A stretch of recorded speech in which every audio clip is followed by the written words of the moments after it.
there were a lot of words in this that I do not remember. Kumandra is one. Kumandra, Droon, like Depla, Binturi, like a lot of stuff. You're there. You got it. Yeah. Well, so we watched it again last night, and then I was doing like research on it as well, and then it just what's it called? So it kind of stuck with me a little bit more. So I was reading about it as it was happening, but yeah. Well, we'll just let you take this. No. Stefan, say all the words. I'm hosting. Yeah, I'm Stefan, and this is so I'm watching the show. So.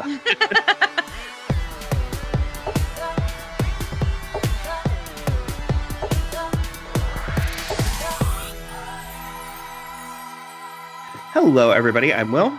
And I'm Kristen. And this is So I'm Watching This Show, your twice weekly pop culture podcast where we talk about movies, TV, music, and more. As always, this is a spoiler show, but I imagine we'll dance around it a little bit and then give you a hard spoiler warning. Yeah. So on today's episode, we have a special guest host, our friend Stefan. Yay! Hello. Thank you for having me again. And he is here to talk a little bit with us about the new Disney movie, Raya and the Last Dragon. Boom. The world's broken. You can't trust anyone. Maybe it's broken because you don't trust anyone. You just have to take the first step.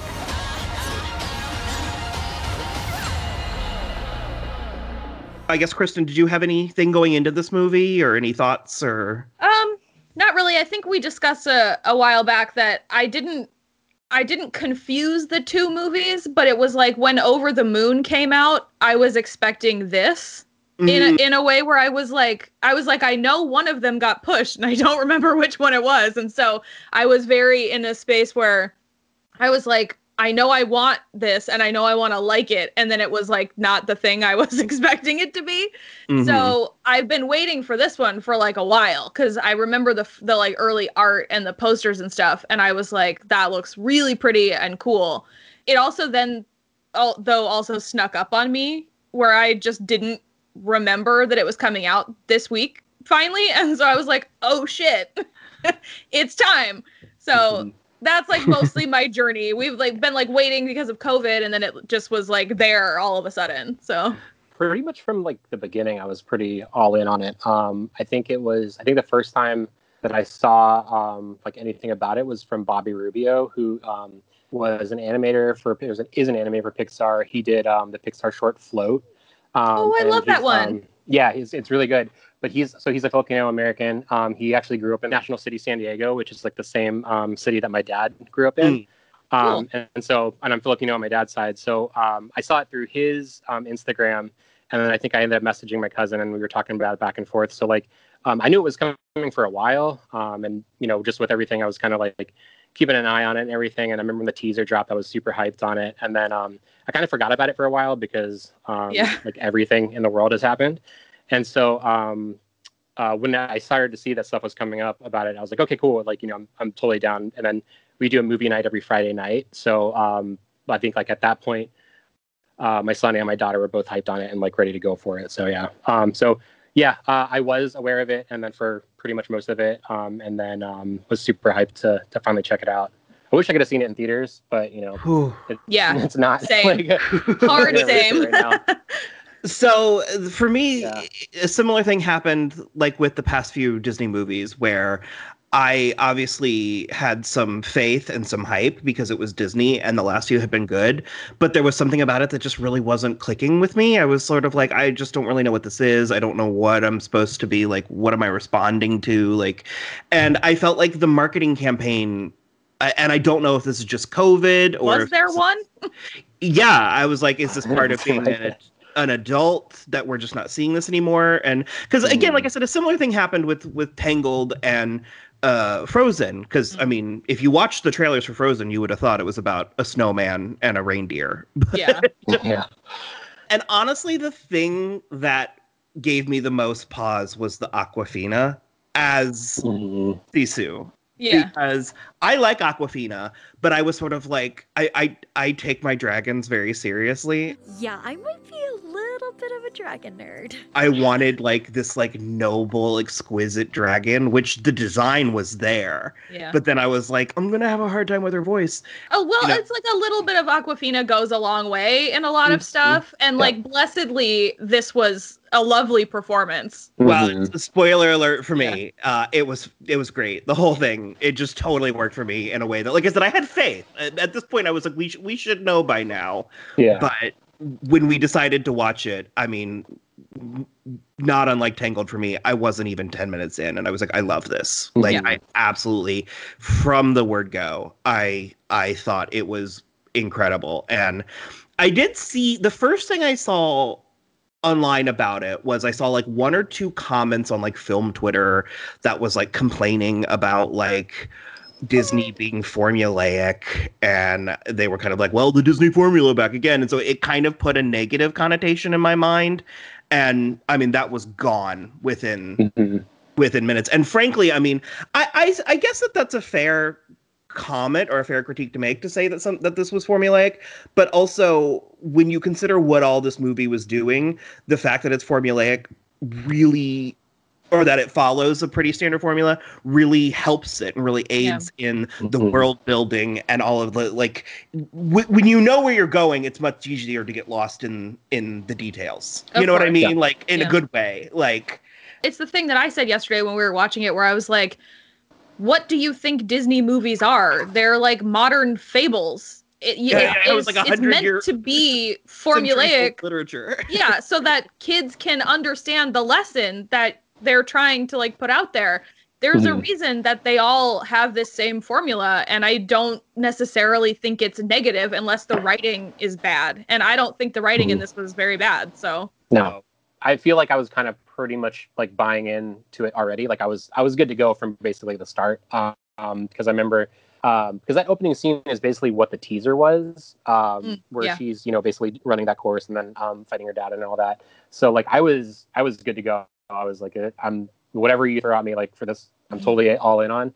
I mean, overall, like I didn't really have any real complaints with the actual movie, other than like I would have liked to see more of more of the other regions, because I mean, granted, like that's kind of the whole point of the story, but you know, I would really hope that if they do make another one, that they kind of spend more time in those areas, because it seems like there's a lot of really cool stuff about each of them, and since it's basically like a journey movie, I mean, you really only see like each part for like a handful or for a couple of minutes. So, I mean, but as far as like the whole formula goes, I didn't have a problem with that. Like, I kind of think it followed, I mean, maybe well-worn territory, but it's the hero's quest. And it did it in like a new enough way that I felt, in like ways that we haven't seen before, really, that, and in like a new environment that, I was engaged the entire time. My kids loved it the whole way. Like we watched it a second time last night during dinner. So I mean, they were all about it. My daughter's been talking about nonstop about it. So really, no, I don't have any complaints about that. And then and she ended up getting like a tuk-tuk when they went out to Target yesterday. Yeah, so she's already running around with that. Yeah, I'm so jealous. It's the cutest thing I've ever seen. This movie was gorgeous. Yeah. And yes. So the director is Carlos Lopez Estrada, and I guess his background is in live action, and this is his first animated feature, and I think it showed. Congratulations! And I would like to see that some more. And the screenwriters, this was their first animation too. This was so exquisitely and beautifully directed. Because there was the three of us were watching it, me and Kristen, and then her husband Will, and Will is like a cameraman and stuff, and he was like, "This is insane." It was a scene with Raya and her dad. Was it Chief Benya, I think? Yeah. And the focus, like his face, like literally his like nose, and then his shoulders and the background. It was like 3 different levels of focus, and that's just so wild, because it's like the fact that animation is mimicking film, like live, like you're choosing it's what's considered a flaw, you know. It's like a sun flare or whatever. It has traditionally been considered a flaw in filmmaking, and you know, since the 70s they've been utilizing it more. But that's just so wild to think to to animate into your movie, like, depth of field. Like, it's just... Well, especially because for so long that wasn't possible in animation. And then even when it was still very regimented, where it was like foreground, middle ground, background. But because because it's so cool, and you're right, it's like his nose has a different focus almost than his ears and his shoulders and the background behind them. And it's all in this different, like, fading focus, like it is when you're actually looking at someone and the behind them is out of focus. There were just camera movements. It's something that I noticed in Frozen 2, really, where it's like when she's running up the, like, the glacier that she's created, and the camera kind of, like, jilts. It snags a little bit. And that was happening here, where there were moments where it was like I could almost feel, you know, the camera moving around this animated action. And there was the action was really good. The action was great. Yeah. It didn't overstay its welcome, which it could have. But they're just like, for a long time with these movies, you know, starting obviously with Tangled, I remember seeing Tangled, and there are scenes in Tangled that, for me at least, was honestly like seeing color for the first time. It's so vibrant. And then they just sort of one-up themselves with Frozen and the Moana, and they reached a point with Moana where I was like, I don't know how they can keep going, because I was like, it's just each one's more colorful than the previous. And that's when we had Frozen 2, where it was like, it over just making everything colorful, they started going in visual identities and stuff. And this had such a visual identity, and even more so than just like the color, it was like the contrast, like the light and dark in this. And like you mentioned, I mean, the worlds were so different, like, identifiably different. It felt very next level for me. Like, there was something about this where I was like, I'm not just watching the next Disney animated fairy tale. Because you mentioned, Stefan, something about like a sequel, and I'm like, that's literally the first places my mind went. Was I was like, can we stay here? Yeah, let's come back. Let's come back and do this again. This is a vacation that I would like annually. Absolutely. I mean, like, Disney, so like I would imagine they're going to do something else with it at some point. I just hope it's a lot sooner than like, fingers crossed. Like, I would love to see more of it, especially like I was saying, like the and like you were saying, Will, like each region like looks completely different, and like I feel like there's just like a lot more to mine from there, and like a lot more that they can, you know, write into stories for that. So like I would love to see it.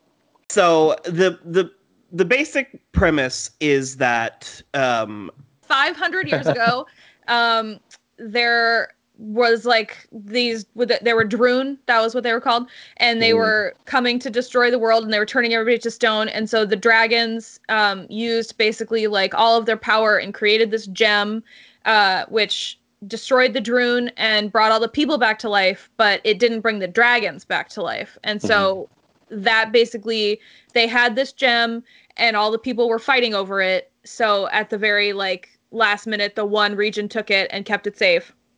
And then we pick up 500 years later in the present, and Raya is training to protect the stone because it's in her region. And her dad, voiced by Daniel Day Kim, just like a hot piece, and then somehow even hotter animated.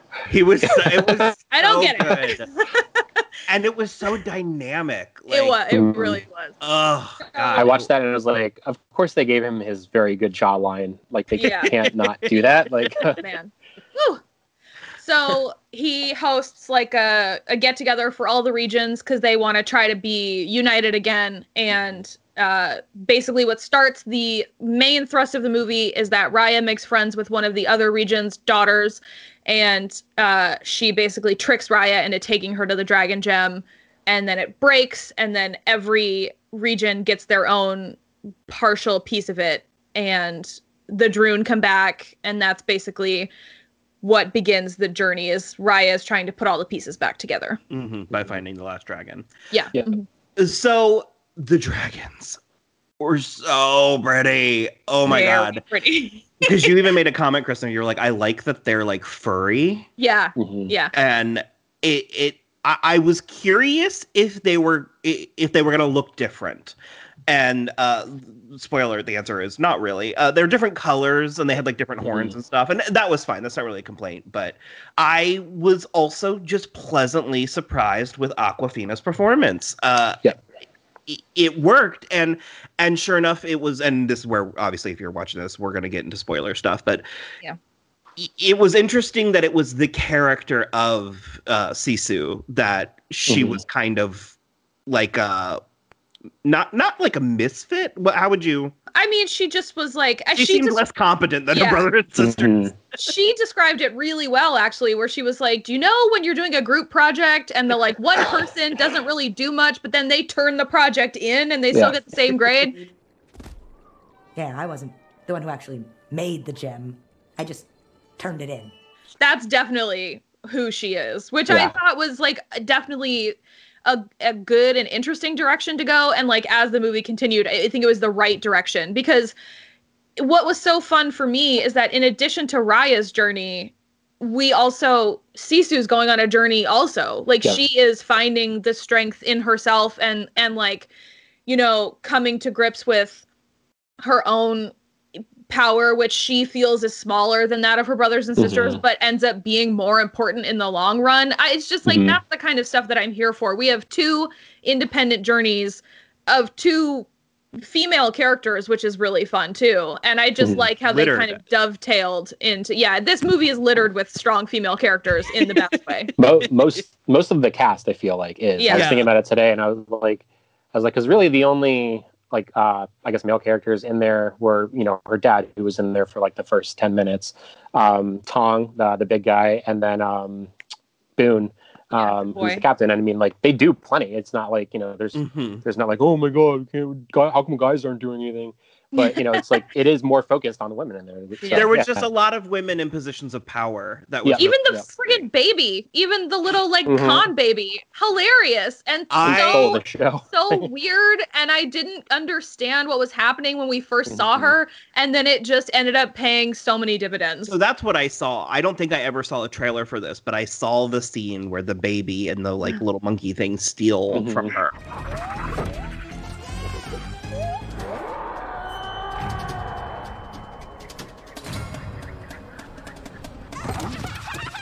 And I was kind of like, I don't know if I have this in me. Like, it just seemed really rascally in this way that I wasn't really, like, chomping at the bit for. And the baby ends up being so funny and so weird. And it's like, because this baby is basically like a warlord. I don't know.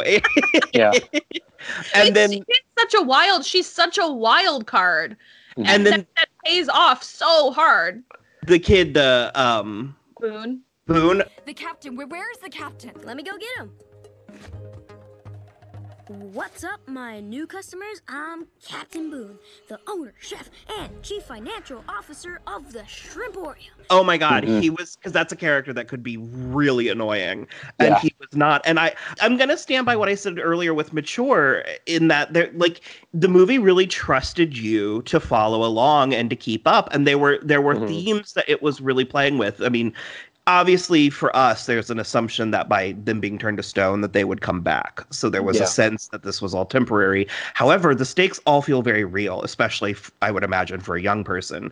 And the fact that, like, this movie has such a theme of redemption, that's a slightly complex theme, like emotion, and it's across the board. It's redemption for Raya, redemption for Namari, redemption for Sisu, like that Sisu feels like she messed up or wasn't good enough and now needs it's really very interesting. And back to with Boone, it's like the way that the movie shows his like coping with losing his family, but in a way that isn't wrought. Like, it's not like cue the strings. Like, I don't know. It was doing a lot, and unfortunately I was only able to watch it the one time, and I really think that had I had a chance to watch it another time or two, that I would be able to bring a bit more complex analysis to it. But it's kind of like I guess how Endgame was. So like basically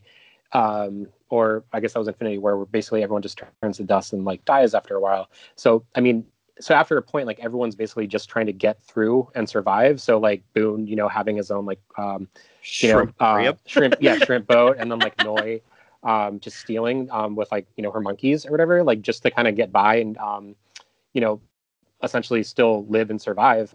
Because I mean, like, yeah, you like in the same sense that, you know, if the Avengers hadn't gotten everyone to come back, or whatever, like, yeah, they could in theory bring everyone back, but at the same time, like all the people who were there initially when everyone got turned to stone has, you know, since died. So like, it's not really a happy ending for them. So like, it kind of is on Raya, like you said, like you were saying, well, like the stakes are still high because it is on Raya to get it figured out before she dies. Otherwise, she's never going to see her dad again.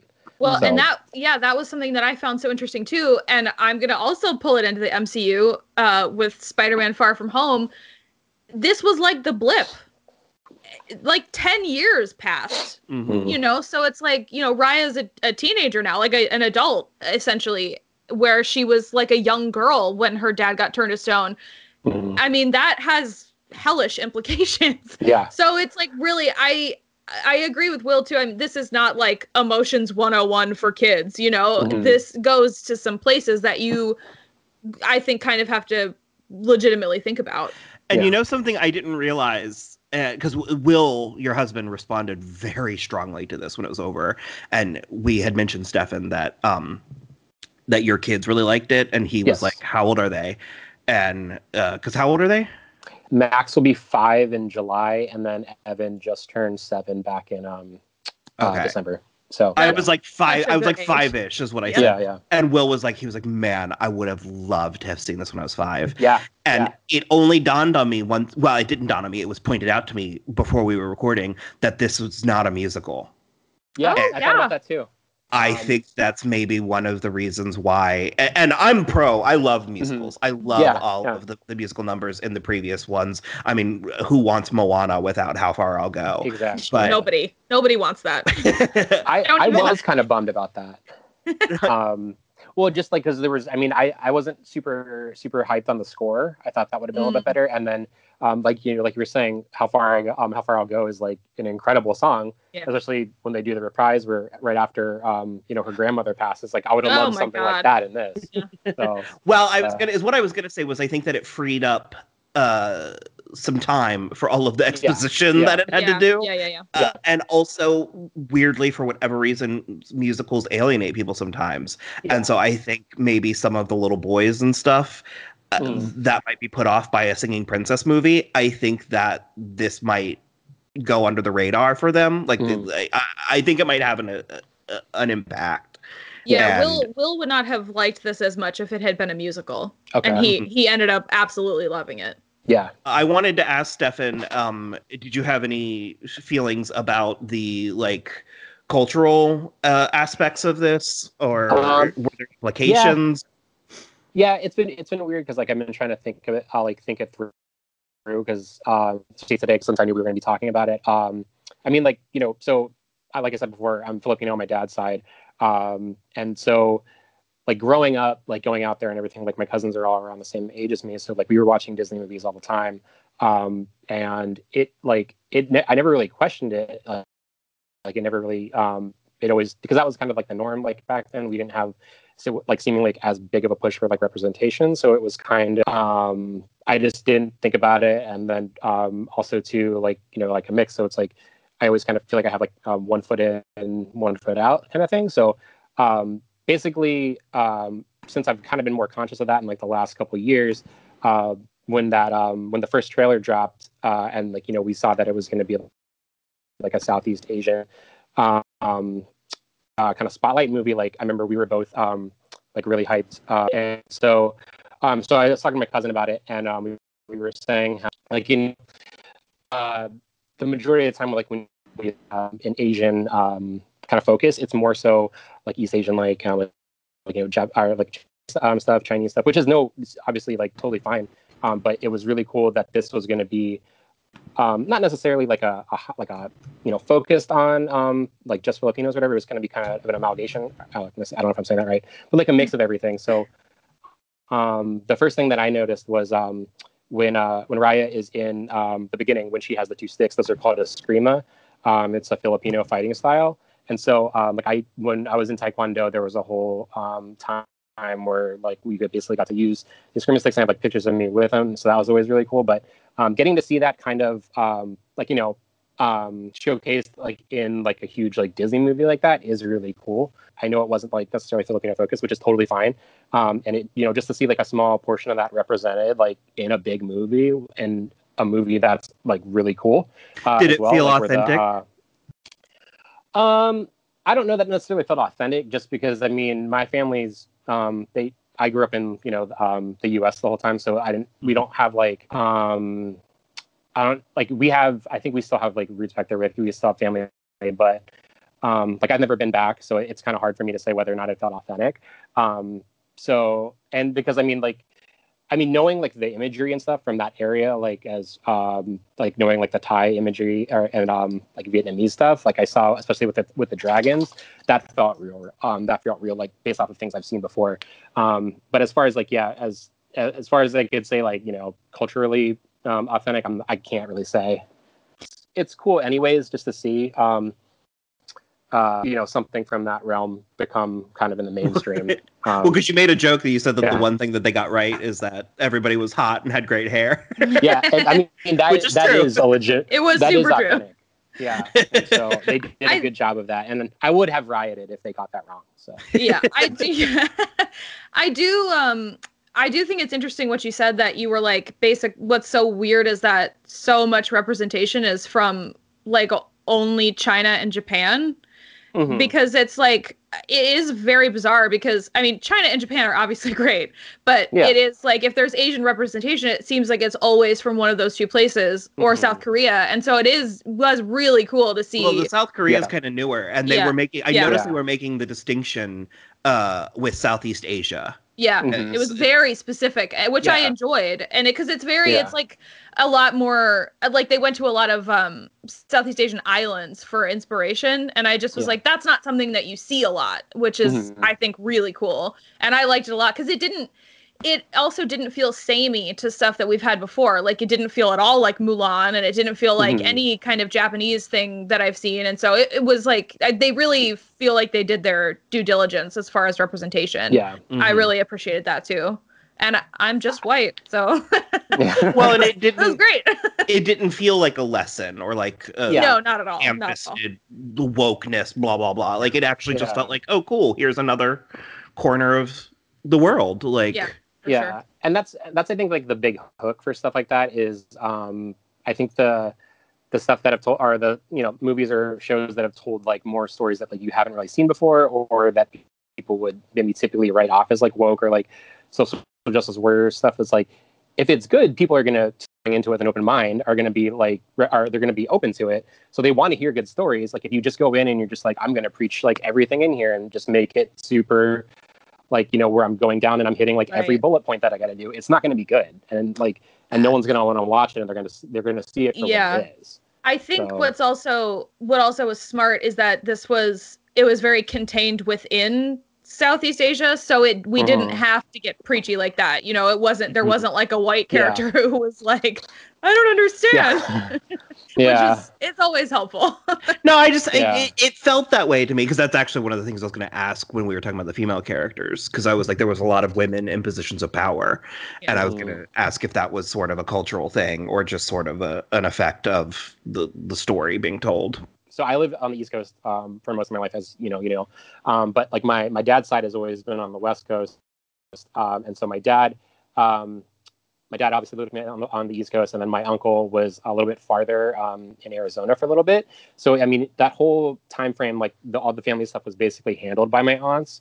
So in a sense, like that's how I've always kind of seen it. Like I think the oldest child on their side, my aunt, is maybe 4'8", 4'10", and then like I just tower above her. But if I like messed up or got out of line, like, and she like had to correct me, like I would be like, yeah, absolutely, auntie, like I know. So I mean, and even still now to this day, like I would probably react the same way. So like, yeah, in a sense, I would say so, yeah. That's fun. I like that. I like that was seemingly accurate as well, because it was really only, I guess, the two the two regions had female leaders, and one of them was sort of by accident because the like actual chief had been turned to stone. But I did really like, was it Fang, the Numari and the was that Fang? Yeah, they Sandra Oh and Gemma Chan.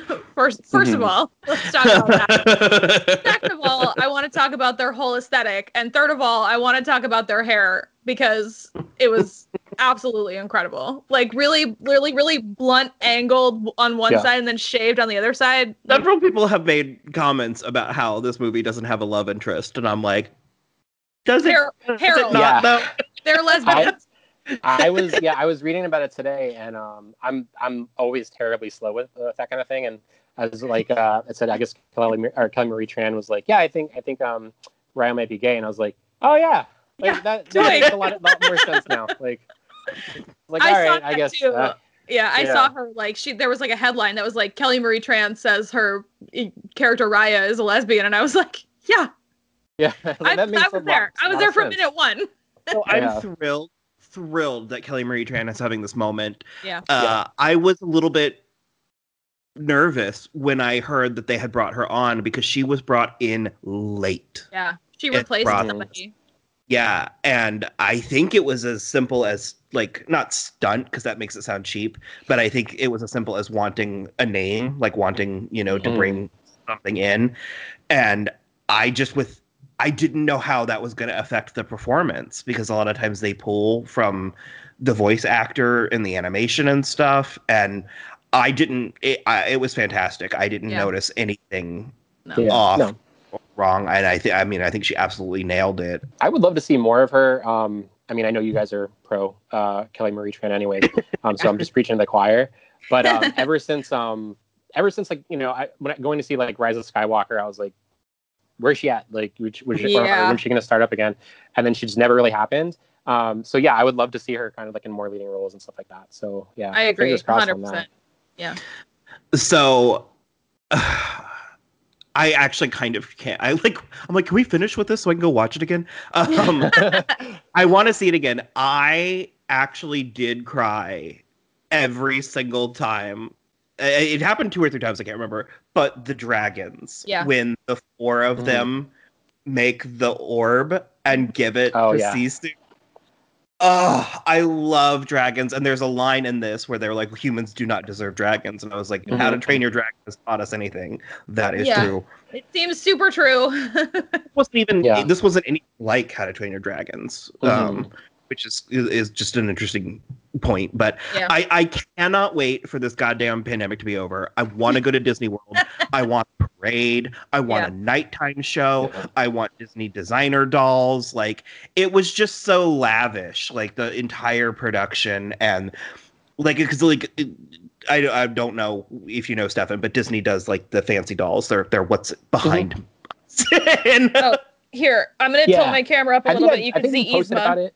Yeah. Okay, there we go. Yeah. I was gonna say, I feel like I've seen you post about it before, so I kind of knew that was the case. Yeah. But I was like, we were like 20 minutes in, and I was like, I already need 4 different characters. Like, I was like, there's just such a wealth. So yeah, I was trying to think if we had said everything that we wanted to, at least for now, with the I really loved the like found family thing. Yeah. It took me, I was so dense, it took me forever. They're literally were at the end with the Droon like coming in on them to realize that they found a member from each of the like broken lands, and I was like, oh. No, it was that was the point where I was getting kind of misty, because it was like when Raya gives her piece of the stone to Numari, and then she like lets the Droon take her, and then Boone gives his to her too, and then he just goes and hugs like stone Raya. I was like, oh my god, I was like, I can't do it. That was the moment for me, especially where I'm like, oh man, this child is like coping with trauma. Like, he's using humor and his personality to deflect from like it was heavy. Yeah, like, super heavy. Man. Because my wife brought up a really good point, because she was trying to do the math, because she was like, all right, well, if everyone turned to stone like 6 years ago and like Noi was up still, like, how would that work? And I was like, well, it probably didn't happen all the time or all at once, just because you could see the Droon like lurking around and everything. So yeah, I mean, like, she's having to like figure out her entire life, to survive every single day, in the midst of this, like, organism that's basically just straight turning people to stone, and everyone's just like, I don't know, like, I guess they're stone now, like, we can't really there's not a lot we can do. I wanted to see the Droon. I was a little, I mean, it was definitely a choice. I'm not like critical in that matter, but it was more of like, I just had a desire because I assumed there was going to be something in there inside. I see. Yeah, and it was just kind of purple smoke monster. But they reminded me of something recently that we've seen. Yeah, it did look good, but they reminded, like, their movements and how they shimmered. I don't know. It reminded me a little bit of the shimmer from Annihilation. No, but like the way they moved in kind of like it was almost like a blob stuff. Yeah, it was kind of doesn't Mads Mikkelsen have sort of power like that in Doctor Strange? Because he's all purple around the eyes. Yeah, maybe. But I don't know if that's it. I agree with you though. It felt a little like something recent, but I couldn't place it either. I also loved the dragons running on the water. Like the glitter water through the air. Yeah. And then, Kristen, do you want to do like a tight 20 minutes on Tuk Tuk or? Okay. Thank you for coming to my TED Talk. I guess thank you for coming to my Tuk Tuk Talk. I can't even explain how friggin' cute that stupid thing was. And when he was tiny, I was like, oh my God, it's like the best thing I've ever seen. And then it cuts to her riding the big one like a motorcycle, which was a hilarious, awesome thing to do. And then I was like, oh, right before it happened, I was like, I don't think he's going to be as cute anymore. I was like, I'm worried he's not going to be as cute when he's big. And she like had him open his little face. And I was like, nope, still just cute. Voiced by Alan Tudyk as well, by the way, which was very surprising. All of them. He does all of the like little monsters that they have. Apparently, he's a mixture of an armadillo and a pill bug. Yeah. Okay.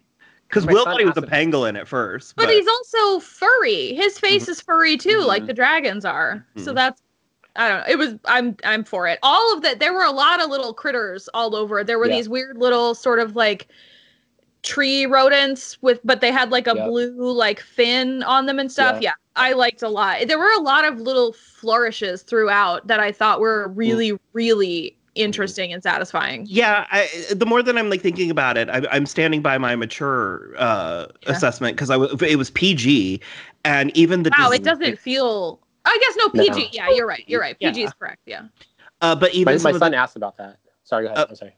About it being PG. Yeah, he said because he was like, it's so scary in points, and I was like, I mean, that's like, I was like, there's like part of being a kid sometimes, like you gotta watch scary. I was like.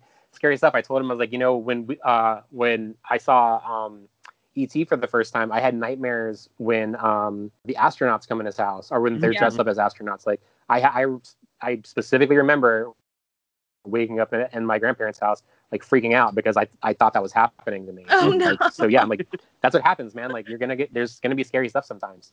So. But yeah, even the designs, because like for a while there with the Disney princesses, it's like. Their like eyes and their wrists, like the eyes were getting bigger and their waists were getting smaller, and like it was going to this really weird place. And this is a much more grounded animation. Raya is. She feels sturdy. She feels like more like a human person. I mean, obviously her eyes are still enormous, but she feels like a real. It's not as big as it could have been. Like, I really dug it. I hope that this catches on. I think it will. I think it's going to be a word of mouth. I personally am totally fine with the $30 for this one. Yeah. 100%. It hurts most when it's a 48-hour window. It's like, I'll buy this shit if you just let me have it. You know what I mean? Like, well, I also I feel better about spending the money on this than I did about Mulan, because I think Mulan kind of biffed it in a lot of ways, and I think this movie. It checked every single box that it was like trying to check, and every box that I didn't know I wanted it to check. So much of it, it was a surprise, which I really appreciate. Really, so. Same. Oh, I did want to say that I found it interesting that there were 3 separate styles of animation. Yeah. Movie, or if you count the closing credits. Mm-hmm. That was so much fun and really interesting because it turns into like the Spider-Verse at one point. I was going to say that too. Yeah. The beginning felt very Moana, like when they're doing the puppet show. Like that was Moana the first and thing I thought Coco. of, and I was like, okay, so we're yeah. But you were right though, the fact that it was like a puppet show though. Because that implies they were doing the puppet show in Spine. No, it was Fang also because it was Sandra Oh. Yeah. Right. They were doing the puppet show in Fang, and so so anyways, long story short, we loved it and see it, and Disney do something with it. I mean, I know that the world's on fire right now, but put something in the works. There were so many things where I was like, put it in Animal Kingdom. Like I wanted. This, you know what though? This fits so tightly and nicely in there with that like Avatar land that they're building. They are that is like there's a lot of places where those can cross over, and so I agree with Animal Kingdom. I think it would be great there. Sure. So, and like I said, I want a nighttime show. I want dragons on the water. 100%. For sure. So, okay, cool. Well, that certainly was a sufficient intro into what will presumably, hopefully, undoubtedly be a long-standing piece of the Disney canon. Yeah, for sure. So, if I could, if whoever's listening to this has not seen Float by Bobby Rubio, like I said, while we're on the topic of like Asian American filmmaking, Bobby Rubio did a really cool short for Pixar for his son. I've watched it several times with my kids on the Disney Plus app. It's great. And then the voice of Boone, who did, the voice of Boone was in another movie called Good Boys with Jacob Tremblay. Yeah, that was shockingly good. It seems like it's going to be a garbage movie. No, I was crying laughing in several parts of that movie. I loved and it had heart in a way that I wasn't expecting. I was talking to our friend Lauren about it, and I basically said like it's super bad with kind of like updated like politics, I guess, would be the best word. And but I can't recommend Good Boys enough. But Boone is also in it as kind of like a smaller character, but he's really good. And then more stuff for Kelly Marie Chan, please. So that's all I got. 100%. So like Stefan said, go watch Float. It's also on Disney Plus. That's where I've definitely watched it before. It's really cute and really charming. Other than that, you can follow us on Twitter @SoI'mWatching or Instagram @SoI'mWatchingThisShow. We also have a website, soimwatching.com, which links out to everything. And then other than that, just please rate, review, and subscribe on iTunes or YouTube or wherever you listen. And that's it for us. Bye. All right. Thanks for having me, guys. Thank you so much. It was so fun.